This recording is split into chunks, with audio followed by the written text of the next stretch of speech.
Morning friends, आज मैं आप लोगों को ये बताना चाहता हूँ कि कॉम्पिटिटिव इंग्लिश की तैयारी आप कैसे करें। देखिए, ऐसा होता है कि अगर हम किसी भी चीज़ की तैयारी करते हैं और अगर हमें सही डायरेक्शन नहीं होता है तो हम उलूल जुलूल चीज़ें पढ़ते चले जाते हैं और हमें ये नहीं पता होता कि कभी ये बुक पढ़ लिया, कभी वो बुक पढ़ लिया, कभी ग्रामर पढ़ना शुरू कर दिया, कभी न्यूज़पेपर पढ़ना शुरू किया। तो उसमें क्या होता है कि हमारी तैयारी कभी भी सॉलिड नहीं हो सकती है और हमेशा हमें निराशा और हताशा का सामना करना पड़ता है। तो ऐसी कंडीशन में हम कॉम्पिटिटिव इंग्लिश की तैयारी कैसे करें, इस पे मैं आपको बताना चाहता हूँ। एक लाइन में मैं अपना इंट्रोडक्शन दे दूँ। मैं एसबी श्रीवास्तव, एसबी सर के नाम से जाना जाता हूँ और प्रयागराज में श्रुति क्लासेस में विगत 22 वर्षों से इंग्लिश पढ़ाता आ रहा हूँ।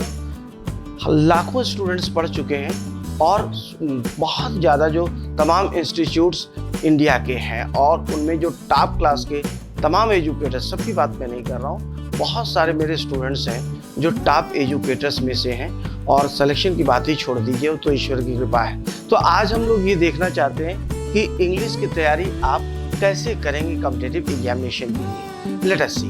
पहली चीज़ तो आप ये जान लीजिए कि क्या क्या सारे कॉम्पिटिटिव एग्जामिनेशन, चाहे आप ऑब्जेक्टिव लेवल की अगर हम बात करें तो आप क्लर्क से लेकर के आप बैंक पीओ तक की बात कर लीजिए, एसएससी सीजीएल की बात करिए, सीपीओ की बात करिए, किसी भी कॉम्पिटिटिव एग्जामिनेशन में जिसमें कि ऑब्जेक्टिव लेवल के क्वेश्चंस पूछे जाते हैं, उनमें क्या पैटर्न है, कैसे कमो बेस इंग्लिश में सबका पैटर्न सेम होता है। बस क्वेश्चंस की जो प्रकृति होती है थोड़ा बहुत भिन्नता बैंक पीओ में और स्टाफ सिलेक्शन कमीशन में, बाकी एनडीए सीडीएस वगैरह सब इसी के बीच के हैं। जैसे क्या अंतर होता है, एक तो कॉम्प्रिहेंशन का अंतर होता है कि जो बैंक पीओ का कॉम्प्रिहेंशन होता है वो थोड़ा टफ होता है, एसएससी का कॉम्प्रिहेंशन थोड़ा इजी होता है। नंबर 2 जो है वो इंटरनिम सिनोनिम्स, इस तरह का जो एसएससी में पूछा जाता है वो सीधे पूछा जाता है और बैंक पीओ में जो होता है वो पैसेज बेस्ड होता है कि पैसेज में क्या है। जैसे अगर हम बात बोलते हैं कि टाल की अगर हम बात बोलते हैं तो एसएससी में अगर टाल पूछा जाएगा तो उसका मतलब फिजिकल हाइट से होता है लंबा। लेकिन अगर मान लीजिए इस तरह सेंटेंस दे दिया जाए, Sachin Tendulkar is the tallest player as per record in cricket, तो इसका भाव क्या हो गया? ये बैंक पीओ का क्वेश्चन होगा कि जहां तक रिकॉर्ड की बात है, सचिन तेंदुलकर सबसे लंबे खिलाड़ी, सबसे लंबे का मतलब है कि सबसे ज्यादा बड़े रिकॉर्ड उन्हीं के नाम है। तो ये जो टॉलेस्ट है ये फिजिकल स्ट्रेचर एसएससी में होता है तो वो सीधे सीधे फिजिकल स्ट्रेचर की बात होती है, मतलब हमारे कद की बात होती है। और बैंक पीओ में जब होगा तो वहाँ पे उस टॉलेस्ट शब्द का प्रयोग किस भाव में किया गया है इसका बहुत बड़ा मतलब होता है। तो एक ये अंतर हो गया। दूसरा क्या होता है कि स्टाफ सिलेक्शन कमीशन में जो सेंटेंस अरेंजमेंट आता है वो पीक्यूआरएस के फॉर्म में आता है और जो बैंक पीओ में आता है उसका थोड़ा सा लेवल हाई होता है। लेकिन कमो बेस सारे क्वेश्चन जो होते हैं वो जब आप एक बार तैयारी करें और विधिवत तैयारी करते हैं तब फिर कोई प्रॉब्लम नहीं होती है। तो देखना है हमको कि क्या क्या हमको सीखना है। पहली चीज़ तो आपको ये जान लेनी जरूरी है कि इसमें ध्यान दीजिएगा कि क्या क्या चीज़ें कैसे कैसे आपको करना है। पहले तो आपको ये जानना है कि स्ट्रक्चर थोड़ा सा सीखना है। स्ट्रक्चर सीखते हैं तो स्ट्रक्चर से आपको ये पता चलता है कि कैसे किसी भी सेंटेंस को जो लिखा गया है वो कहीं पर भी आए, कॉम्प्रिहेंशन से लेकर क्लोज पैसेज तक कहीं पर भी आए तो वो उसका अर्थ क्या है। तो स्ट्रक्चर आप सीखते हैं। स्ट्रक्चर को अगर हम सामान्य भाषा में कहें तो आप ट्रांसलेशन आप सीखते हैं। पॉइंट नंबर 2 है कि आप वर्ड पावर हर जगह पे बहुत इंपॉर्टेंट है। वर्ड पावर का पूरा इसका सिस्टम है। अब देखिए यहाँ पर वर्ड पावर भी आपको सीखने के लिए, जैसे अगर आप एट रैंडम ऐसी तैयारी करते रह गए तब फिर आप मंजिल पे नहीं पहुंच पाएंगे। लेकिन आपकी तैयारी जो होनी चाहिए वो सटीक होनी चाहिए, गाइडेड होनी चाहिए। जैसे वर्ड पावर की अगर हम बात करें तो अब इसमें सिनोनिम हो गया, एंटोनिम हो गया, वन वर्ड सब्स्टिट्यूशन हो गया, इसके बाद इडियम्स एंड फ्रेजेज हो गए। अच्छा, फिर आगे आपको देखना है कि प्रोवर्ब्स हो गए, प्रोवर्ब्स हो गए। तो इनकी तैयारी आपको कैसे करनी चाहिए? कभी भी सिनोनिम और एंटोनिम्स या इस तरह की जो बुक्स मार्केट में अवेलेबल हैं, इनको कभी भी सिनोनिम और एंटोनिम आपको याद नहीं करना चाहिए। याद कभी संभव है ही नहीं, इतना ज़्यादा है, इतना वास्ट है कि कभी भी आप याद नहीं कर सकते हैं। तो उसका तरीका ये है कि हम किसी भी तरह से वकैब को अपने बढ़ाते जाएं और हमारे पास वकैब का एक शानदार भंडार हो। ये कैसे आप बढ़ा सकते हैं? इसका दो तरीका है। पहले तो आप ऐसा है कि न्यूज़पेपर पढ़ें। न्यूज़पेपर भी पढ़ने का एक तरीका होता है कि न्यूज़पेपर कैसे पढ़ा जाए।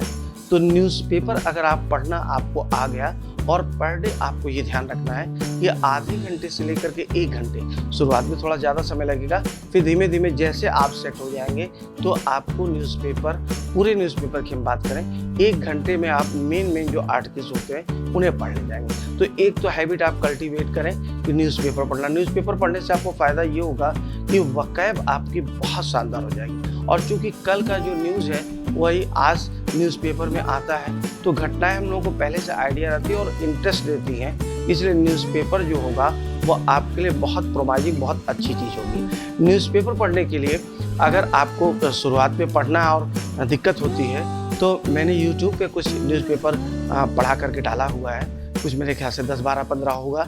तो अगर आप उतना ही पढ़ लें मेरा श्रुति क्लासेज एसबी सर के नाम से, तो वो आपको बहुत ज़्यादा फ़ायदा देगा और ये दिखाएगा कि न्यूज़पेपर कैसे पढ़ना है।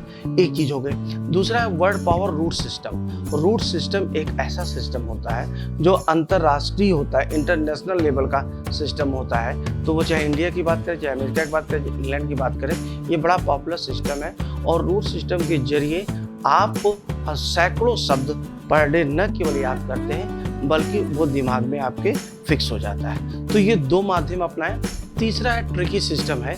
तो ट्रिकी सिस्टम पे अभी हम बहुत ज़्यादा बात नहीं कर पा रहे हैं। तो रूट सिस्टम को भी आपको देखिए, एक बुक आपने देखा होगा नॉर्मन लुईस की वर्ड पावर में डीजी, अक्सर बहुत ज़्यादा लोगों के पास होती है, तो आपको उसको भी नहीं पढ़ना है। उतनी मोटी बुक अगर आप हिंदी मीडियम के विद्यार्थी हैं तो पढ़ने में बहुत ज़्यादा समय लगेगा, आप पढ़ नहीं पाएंगे।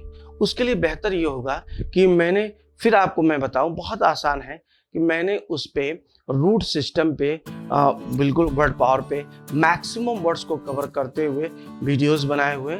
आप मेरे साइट उस पे यूट्यूब पे जाएं और उस पे आप देखेंगे तो आपको रूट सिस्टम बहुत आसान लगेगा, बड़ा इंटरेस्टिंग होगा। तो इस तरह से आपको वर्ड पावर तैयार कर लेना है। तीसरा, देखिए, जब तक आप सिस्टमेटिक स्टडी नहीं करेंगे, मैं बार बार बोल रहा हूँ, तब तक आप मंजिल पर नहीं पहुंच पाएंगे। तो सिस्टमेटिक स्टडी बहुत ज़्यादा ज़रूरी है। तीसरा है आपका ग्रामर सेक्शन। ग्रामर सेक्शन क्या है? ये एक एक करके आपको चलना है। ग्रामर सेक्शन क्या है? ग्रामर सेक्शन में बिल्कुल नाउन से लेकर के कंजंक्शन तक आपको तैयार करना और बहुत शानदार तरीके से तैयार करना है ताकि आपको कोई कंफ्यूजन। अब देखिए, यहाँ पर फिर एक प्रॉब्लम आएगी। अगर हम नाउन से कंजंक्शन की बात करें तो तमाम किताबें आपको मिलेंगी, 1000 पेजेस की किताबें मिलेंगी। नाउन की ही अगर हम बात करें तो 100, 150, 200, 75, 80, 50 इस तरह से पेजेज में है। तो उतना भी पढ़ना कभी भी संभव नहीं है, और उतना पढ़ करके आप करेंगे क्या? उसको पढ़ने में तो सालों लग जाएगा, फिर इंग्लिश से तो आप भाग खड़े होंगे। उतना भी नहीं करना है। तो आमतौर पे स्टूडेंट्स क्या करते हैं, लगते हैं फिर जैसे उनको इंग्लिश का मतलब ये समझ में आता है कि नाउन प्रोनाउन एडजेक्टिव। ध्यान रखिएगा, 20 to 30% जो रोल है पार्ट्स ऑफ स्पीच का, हम मैक्सिमम मान लें तो 30% है जो हमारे कॉम्पिटिटिव एग्जामिनेशन में पूछा जाता है। हम लोग क्या करते हैं, 70% टाइम इसमें लगाते हैं और 30% टाइम बाद में। तो जब उल्टा आप समय लगाएंगे तो जो इंग्लिश की तैयारी है फिर वो तो नहीं अच्छी हो पाएगी, फिर आपको हताशा हाथ लगेगी। तो इसमें मैं ग्रामर सेक्शन में भी आपको कहूँ कि नाउन से कंजंक्शन आपको कभी इतनी मोटी किताबें नहीं पढ़नी है। इंटरमीडिएट की आप चले जाएं और उसमें इंटरमीडिएट यूपी बोर्ड की कोई भी बुक ले लें, सिंटैक्स एक पोर्शन आता है, नाउन से लेकर कंजंक्शन ज़्यादा से ज़्यादा 1 हफ्ते 10 दिन लगेंगे, 12 दिन लग सकते हैं, 15 दिन लग सकते हैं मैक्सिमम, इतना ही लगना है आपको। तो इतना अगर आपने तैयार कर लिया तो एक बार उसको रफ आइडिया बना लीजिए। इसके बाद रफ आइडिया के बाद आप जो स्पॉटिंग द एरर के क्वेश्चंस आए हुए हैं एग्जामिनेशन के, उनको आप सॉल्व करिए। वो भी मैंने अपने यूट्यूब पे दिया है, 200-250 क्वेश्चंस का मैंने कलेक्शन दिया हुआ है, उसको भी आपको बहुत मदद मिलेगी। उस पर आप चले जाएं तो उस पर आपको बहुत ज़बरदस्त फ़ायदा मिलेगा। अच्छा, इसमें एक चीज़ और जानना आपको ज़रूरी है कि ये जानना ज़रूरी है कि आप जब करते हैं तो इसमें आपको ये सीखना है कि कैसे, कई बार ऐसा होता है कि ग्रामर में यानी स्पॉटिंग एरर में बहुत गलतियाँ आती हैं, ठीक है। लेखक के कई मत होते हैं, या मान लीजिए कि एक्सपर्ट राइटर नहीं है तो वो कन्फ्यूज़न हमको क्रिएट हो जाता है। अगर एक्सपर्ट टीचर नहीं है तो फिर हमको कन्फ्यूजन हो जाता है। तो ऐसी दशा में आप जब भी आप कोई बुक पढ़ें या किसी यूट्यूब से लेकर के बाकी ऑफलाइन भी पढ़ें तो थोड़ा सा इस बात का ज़रूर ध्यान रखें कि टीचर या जो राइटर है उसका बैकग्राउंड क्या है, कितना लंबा एक्सपीरियंस है और कितना उसकी लोकप्रियता है, कितना उसको लोग जानते हैं अच्छी तरह से। नहीं तो फिर वो फिर नीम हकीम वाली बात हो जाएगी, वो भी प्रॉब्लम। हालांकि हर टीचर अच्छा होता, कोई बुरा नहीं है, लेकिन इसमें आपको थोड़ा सा ध्यान देना पड़ेगा। तो सिंटैक्स पोर्शन करने के बाद फिर आप आ जाएं और उसकी पूरी प्रैक्टिस, पार्ट्स ऑफ स्पीच की पूरी प्रैक्टिस, ग्रामर की पूरी प्रैक्टिस आपको करना चाहिए। इसके बाद चौथा सेक्शन फिर आता है वॉइस है, नरेशन है। वॉइस और नरेशन में फिर से आपको कहूँगा कि आप ये इंटर की बुक से फिर आप पढ़ लें। इंटर की बुक से दोनों चीज़ें, ये जो है वो वॉइस और नरेशन भी आप इंटर की बुक से पढ़ें। इंटर की बुक से आपको कॉन्सेप्ट क्लियर हो जाएगा और बहुत कम में वो दिया गया है, तो वहाँ से आपको कॉन्सेप्ट क्लियर हो जाएगा। इसके बाद जो प्रीवियस ईयर्स के क्वेश्चंस हैं उनको आप सॉल्व कर लें, और जो ऑथेंटिक राइटर्स हैं या टीचर्स हैं उनकी आप क्लास ले सकते हैं, वो आपके ऊपर डिपेंड करता है। फिर आगे अगर हम चलते हैं तो आगे हम देखेंगे कि अगला जो दिया गया है वो एक सेक्शन आएगा, नेक्स्ट सेक्शन है आपका, ये है क्लोज पैसेज। अब देखिए, तमाम स्टूडेंट्स ऐसे होते हैं जो कंपटीशन तैयारी तो करते हैं, लेकिन बताया तो आपको कि कंपटीशन तैयारी करने में अगर राइट डायरेक्शन में बिना गुरु के ज्ञान नहीं होता। अगर राइट डायरेक्शन में आपने तैयारी नहीं किया तो कोई फ़ायदा नहीं है। फिर आप मेहनत करते रहिए, कोई उसका फ़ायदा नहीं निकलता है, खाली रटते रहेंगे, कुछ कर नहीं पाएंगे। अब आपको करना कैसे होगा, क्लोज पैसेज कैसे देखें। तमाम स्टूडेंट्स को पता ही नहीं होता क्लोज पैसेज क्या होता है, ठीक है। उनको इंग्लिश में केवल इतना, बेचारे बहुत मेहनत करते हैं, लेकिन मेहनत किस काम की, जब सही डायरेक्शन ना हो तो वो केवल इंग्लिश का मतलब जानते हैं, नाउन से लेकर के कंजंक्शन तक। नाउन पढ़ लिया, प्रोनाउन पढ़ लिया, वॉइस और नरेशन पढ़ लिया, बस वो इंग्लिश होगी। नहीं, वो इंग्लिश नहीं हुई। आप देखिएगा, जब इतना आप सीख लेते हैं तो क्लोज पैसेज का एक सेक्शन आता है। क्लोज पैसेज में एक पैसेज दिया गया होता है, उस पैसेज में कुछ ब्लैंक्स होते हैं, उन ब्लैंक्स को आपको भरना होता है। वो ब्लैंक्स या तो ग्रामर से होंगे या फिर वर्ड पावर से होंगे, स्ट्रक्चर से हो सकते हैं। तो उन ब्लैंक्स को आपको, जो खाली स्थान है, भरना होता है। जैसे मान लीजिए बोलते हैं कि I am not afraid, dot दे दिया गया है, ब्लैंक दे दिया गया है, डॉग्स दिया गया है। अब इस ब्लैंक में आपको भरना है, तो भरेंगे क्या, ऑफ का प्रयोग करेंगे। तो आप जब ग्रामर सीख लिए होते हैं, स्ट्रक्चर सीख लिए होते हैं, वर्ड पावर आप स्ट्रॉन्ग बना चुके होते हैं, वॉइस और नरेशन आपका ठीक ठाक हो जाता है, तो उस कंडीशन में फिर आप क्लोज पैसेज पे जाते हैं। इसके लिए जो प्रीवियस ईयर्स के क्वेश्चंस आए उनको भी आप देख सकते हैं, किसी अच्छे राइटर की बुक भी आप क्लोज पैसेज में पढ़ सकते हैं। आगे है फिर इसी का एक पार्ट है fill in the blank. Fill in the blank या सेंटेंस फिलर भी कहते हैं। अंतर बस ये होता है कि क्लोज पैसेज में पूरा एक पैसेज आता है, उसी का एक रूप फिल इन द ब्लैंक, जो एक ब्लैंक होता है। बैंक पीओ में डबल ब्लैंक्स आते हैं, 2 ब्लैंक्स उसमें होते हैं, तो एक सेंटेंस में 2 भरना होता है, इसमें 1 भरना होता है। तो वही चीज़ फिर यहाँ पर भी लागू होती है। अगर ग्रामर सेक्शन का आपको ज्ञान है तो फिर आप इसको बहुत आसानी से कर ले जाते हैं। अगला सेक्शन है कॉम्प्रिहेंशन। कॉम्प्रिहेंशन, तो कॉम्प्रिहेंशन क्या हुआ। कॉम्प्रिहेंशन में अगर आप देखें तो कॉम्प्रिहेंशन में बड़ा शानदार ये होगा कि कॉम्प्रिहेंशन, अगर आपने न्यूज़पेपर अच्छे से पढ़ा है, वर्ड पावर आपको अच्छे से आता है, स्ट्रक्चर आपने कायदे से सीख लिया, तो कॉम्प्रिहेंशन क्या होगा, एक उसमें भी पैसेज होगा और उस पैसेज पर आधारित कुछ क्वेश्चंस दिए गए होते हैं। उन क्वेश्चंस को आपको उसका उत्तर उसी कॉम्प्रिहेंशन यानी जो पैसेज दिया गया वहीं से उठा करके डालना होता है। तो इसके लिए अंडरस्टैंडिंग के साथ साथ प्रैक्टिस की ज़रूरत होती है। और कॉम्प्रिहेंशन ये हर कॉम्पिटिटिव एग्जामिनेशन का एक अभाज्य हिस्सा है, इंटीग्रल पार्ट है। तो ये आप वही न्यूज़पेपर से लेकर के वर्ड पावर और ग्रामर सेक्शन जब स्ट्रांग हो जाएगा तो ये सीक्वेंस है, इस तरह से आपको पढ़ना चाहिए।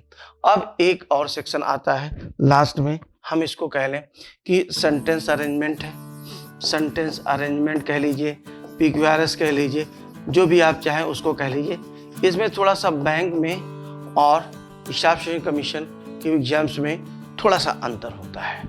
अंतर ये होता है कि इसमें जैसे बैंक पीओ में जो क्वेश्चंस पूछे जाते हैं वो अक्सर इस तरह से पूछे जाते हैं कि इसमें पहला सेंटेंस कौन सा होगा, दूसरा कौन सा होगा, तीसरा कौन सा होगा, तो थोड़ा सा वो कंपैरेटिवली जो है वो हार्ड होता है, डिफ़िकल्ट होता है। स्टाफ सिलेक्शन कमीशन में अगर आपने एक पकड़ लिया तो फिर दूसरा आपको पकड़ना काफ़ी आसान हो जाएगा।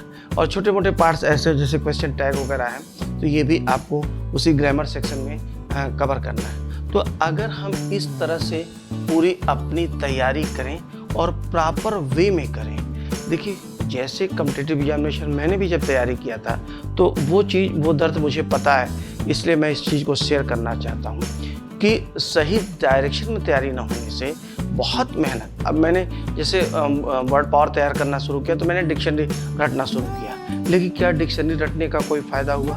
कोई फ़ायदा नहीं हुआ।